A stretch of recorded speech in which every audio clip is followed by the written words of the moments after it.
It was a little over a year ago. Richard and I were sitting down, and he said, this year I would really like if the Wednesday night service generated $100,000. I said, well, me too. At the time, our average giving on a Wednesday night was about $1,300. So if you can do that in your head, that's about $70,000. And I thought, okay, so that's about another third, right? So it was about another third. And so we had a conversation about, did I think that was possible? And I said, well, my standard line is, what? All things are possible, yes. I said, if you want it, we can do it. And he said, well, how are you going to do it? And I said, we'll figure that out, right? Because what I like about this place, what I love about this place, is I always want this place to be a laboratory, right? And it's a laboratory for us to apply spiritual principles.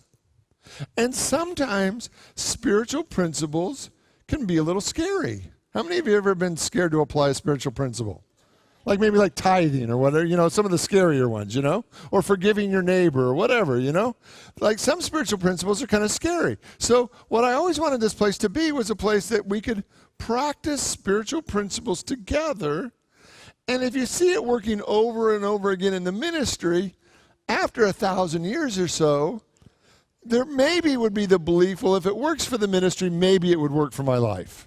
True? Have you ever had to watch a principle work in somebody else's life more than once before it's like, it just keeps working, right? It just works, right? So what we wanted to do this time was to say, okay, so here's where we are.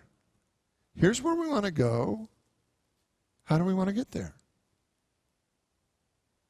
And for me, there's some steps that we took. And that those steps are replicable. That we can apply those steps into our life over and over again. They're not magic, they're not woo-woo, they're just practical steps that anybody can apply. So tonight I want to kind of go over what those steps were. Because I'm really committed that each and every one of us get to have a great life. I want you to have an insanely great, not really being insane, but an insanely great life. I want you to have a crazy good life. I want you to have a life where you feel profoundly blessed. And I want us to practice that together.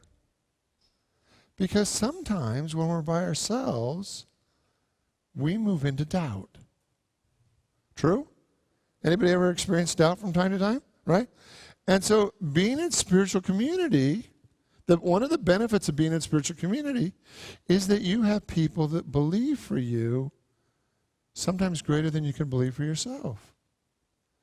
And to really look somebody in the eye and say, I 100% believe in you. It's like, I don't even have that for myself. But when somebody prays with me, somebody believes in me, it actually makes a difference. So tonight what I want to do is kind of go over what we did. Because I don't want you to miss it. Because I want you to be able to use it. Because my guess is maybe there is right now an area in your life where you'd be willing to be more blessed. Anybody? Great. So let's break this down into small bites so we know what we did. Okay? Are you willing? Okay, let's start. So I've got 5 questions for you. We're going to shoot all 5 questions up there, so if you want to take notes, you can. So the first question that I have for you is, are you blowing your own horn? How many of you can honestly say on a regular basis you're blowing your own horn? Huh? We got one lady in the back. God bless you, sister. Right? So what I want you to see is for many of us, what a challenge that is to toot or to blow our own horn. right? We feel like if we're going to be spiritual, if we're going to be good, if we're not going to be egotistical, then we shouldn't blow our own horn. How many of you were ever raised in a family or a religious experience that really frowned on you getting too excited about you? Right? And what I want you to see is that there is a direct correlation between the way that you value you and the way the universe blesses you. Well, Richard, aren't we supposed to be small? No. If we're created in the image and likeness of God, if that's really true, then we are here to be great expressions of God. We are here to be amazing. So the first thing I want you to ask yourself is, can you see ways in your life that you are not blowing your own horn? Now, the first point I want you to make under this one is, to the degree that you value yourself is to the degree that you allow the universe to bless you. Can I say that one more time? To the degree that you value yourself is to the degree that you allow the universe to bless you.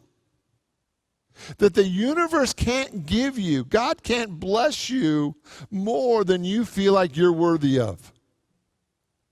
If God wanted to give you the entire kingdom, if God wanted to bless you over and over again with greater love and joy and relationships and more meaningful work and a more alive body and whatever it is, we only get blessed to the level that we value ourselves.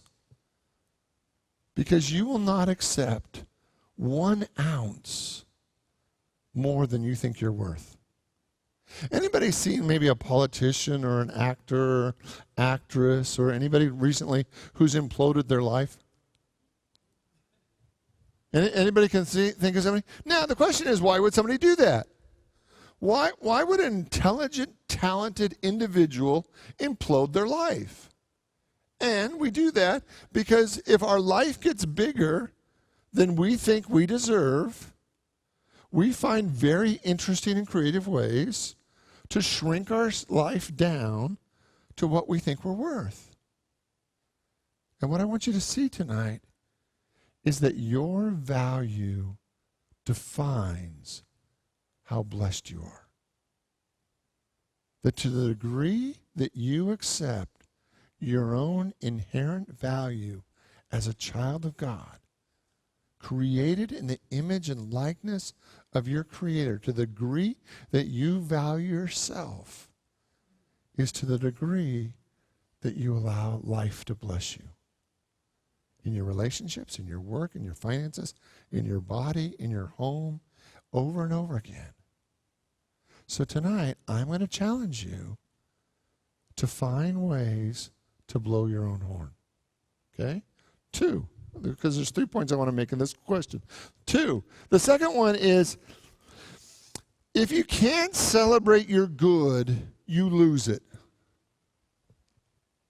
Okay? How many of you know that in the Old Testament they talked about manna falling from heaven, and manna fell for 1 day and 1 day only, and it was just the manna for that day? How many of you know that concept in the Old Testament, in the Hebrew Bible? Okay? Now, the question becomes, why would it only last for 1 day? And the deal is, like in everything in your life, if you don't appreciate it that day, it's gone. If you don't celebrate it that day, it's over. That most of the time, if you don't celebrate your good and the day that your good arrives, you're not going to go back 3 weeks later and celebrate it. Oh, I was so blessed a month ago, and I'm just so blessed I didn't even get around to celebrating it till now. That's not the way it works for most of us, right? If we don't celebrate it in the moment it happens, we lose it. And I want you to see over and over again ways that you didn't acknowledge the good, the blessing, the compliment. And then it was over. It was gone. And you missed the opportunity to be blessed. And the third point I want to make into this question is, to the degree that you're comfortable tooting your horn, is to the degree that you teach other people how to treat you. To the degree that you toot your own horn is to the degree that you teach other people how to treat you. Has anybody can think of a situation in your life where you actually taught the people around you to diminish you? Right? It's like, why would we do that? Like, they give us a compliment and we say, oh, not that. Right? And then finally they just stop giving us compliments because, like, well, how much fun is it if you're going to give somebody a compliment and it just, there's no place for them to hold it? That I want you to see over and over again that the degree that you value you is to the degree that the whole universe gets to bless you. That if you're tired of not being valued, I want you to look at first and foremost you. It's not the problem that everybody else. It's we actually teach people to underappreciate us. Why? Because we're underappreciating ourselves. I want you to get out your horn. Just for a moment. I want you to toot your horn for something you wanted somebody else to toot your horn for. All right? Does everybody have at least one? You ready? Do you have kazoos? Yeah, okay, I want to make sure you got them. You ready, set? Here we go.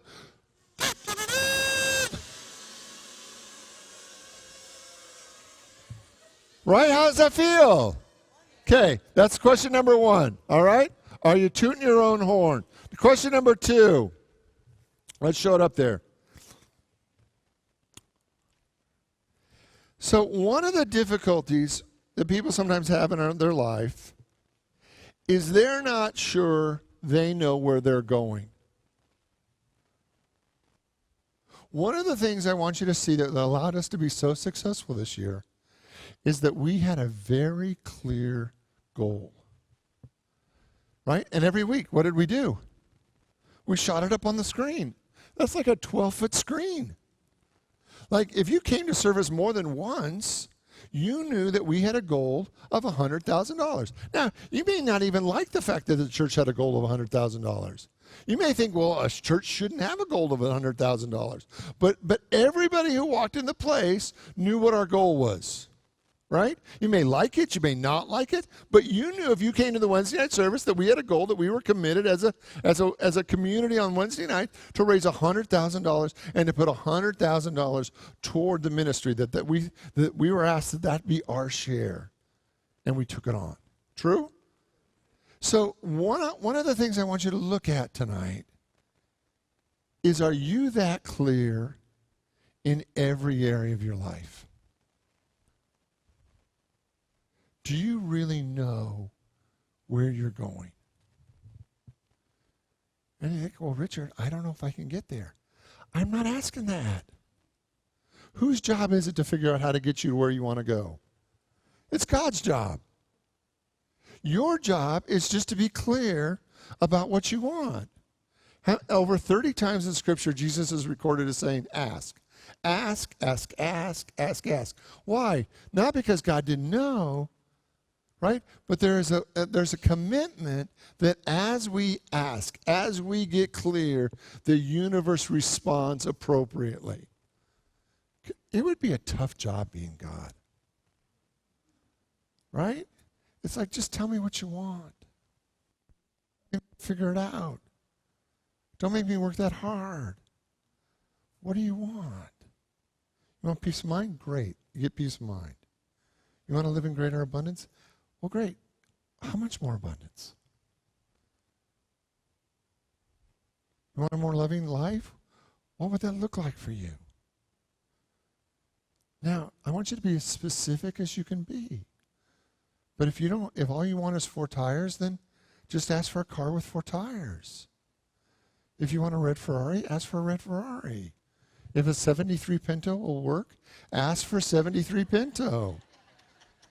Right? Because it's all the same to God. Right? It simply does not matter. It's all spiritual energy. It doesn't matter. Right? But who does it matter to? Right? It's like, I didn't want a 73 Pinto. I didn't even know they made 73 Pintos anymore. Who was in charge of 73 Pintos? I didn't want one then, right? So what do you want? What do you really, really want? And would you have the courage to write it down? Now, let's go to the next one, because it's fun. Can you read that one? Who do you need to enroll in your vision to make it a reality? Because what I want you to see is that most of us, to get the life that we want, we have to be enrolling people in sharing that vision with us. We have to have a prayer partner. We want to enroll our family. We have to be willing to enroll people in our vision if we're going to live our vision. Now, to enroll somebody, what do you have to be willing to do? Share, communicate, talk. You actually have to share your greatest heart's desire with another human being and get them as excited or close to as excited as you are about where you want to go and why. And the piece that we don't always want to give people when we're enrolling them is why. But as soon as we give them their why, what it is for us, what it touches in our heart, what it touches in our soul, and why we're about that, as soon as we give them a why, 9 times out of 10, people will want us to have that as much as we do. But when we don't communicate, when we don't give them our why we don't share why it's important to us, then we're left kind of feeling that we're on our own. How many of you have ever felt like you're on your own in creating a greater life? What I want you to see tonight is that's a symptom of not enrolling people in your vision. You have to enroll people. How many of you can see a benefit in this ministry being prosperous?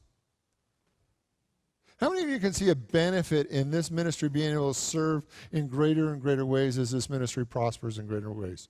Can everybody see a benefit in that? How many of you in the last year have felt really blessed by this ministry?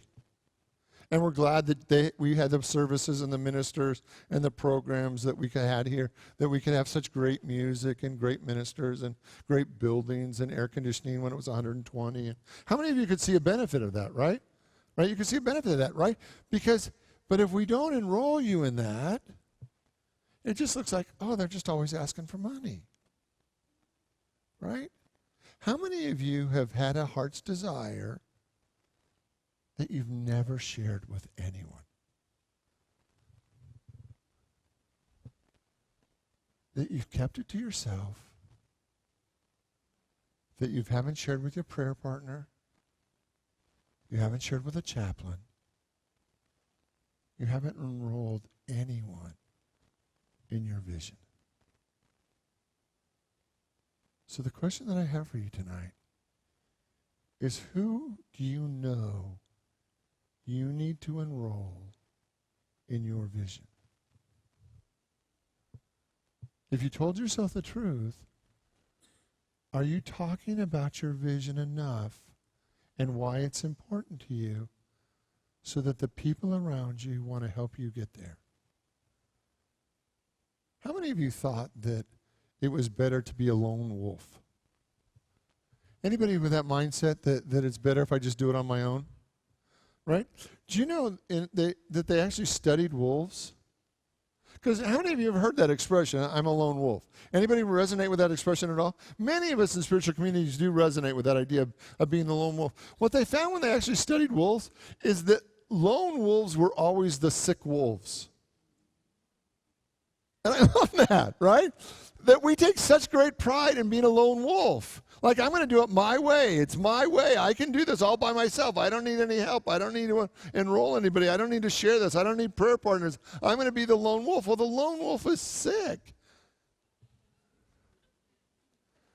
Right? So the community is like the lone wolf goes away to die.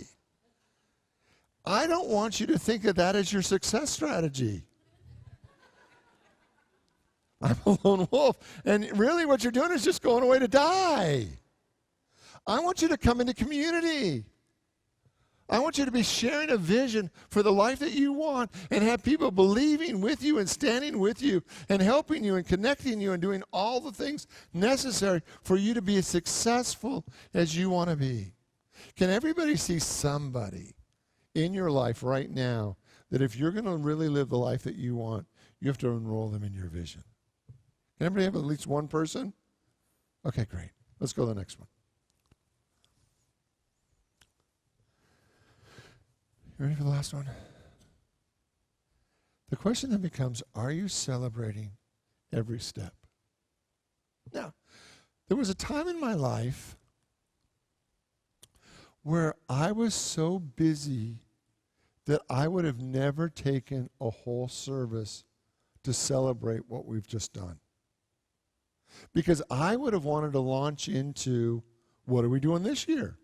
How many of you are curious what we're going to do this year? I'm not even talking about it. Right? Because you don't get to talk about what's next, right? Until you fully celebrate what just happened, right?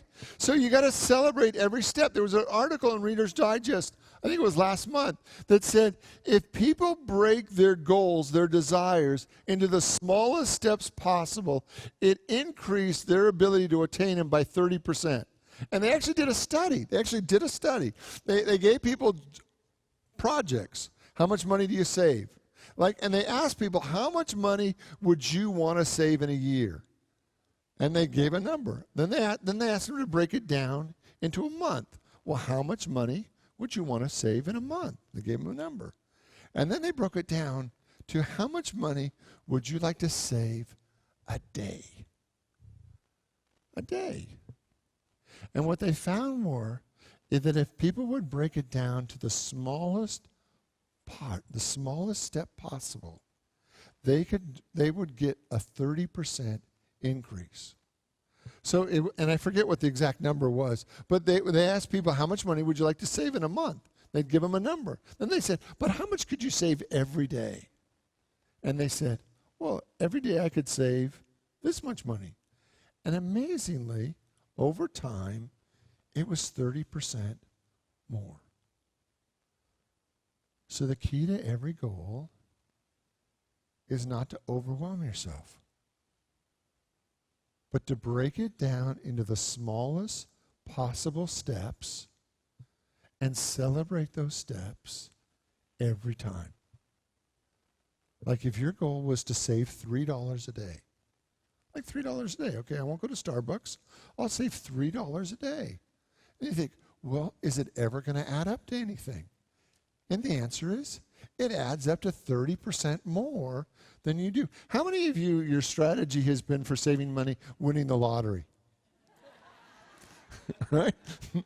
Not that I'm opposed to it as an idea, right? But some of us think that if we take little steps, it's not going to matter. I need to hit a home run, and only a home run counts, right? What I want you to see is over and over again, that is categorically not the truth. If you want to live a greater life, you can live a 30% greater life if you break it down into the smallest steps possible and celebrate those steps every day. They did it in weight loss. They did it in every imaginable way. If they broke it down into the smallest steps and celebrated every day, they were more successful. Okay? So here's what I'm inviting you to do this year. I want you to live your best life. Okay? Let's go over all those steps one more time from the top. First one is, are you blowing your own horn? Right? Second question is, do you know where you're going? Third step is, what are the steps? And right? Fourth one is, who do you need to enroll? Right? And the fifth one is, celebrate every step. Are you with me? Does this seem reasonable? So if this worked, what would you do today?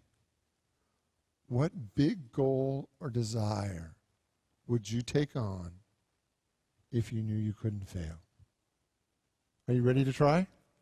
Okay, let's pray. I want you to open your mind, your heart, your soul to whatever it is that your soul came to be about right now. That there is something special in you. There is something amazing that wants to be born in you.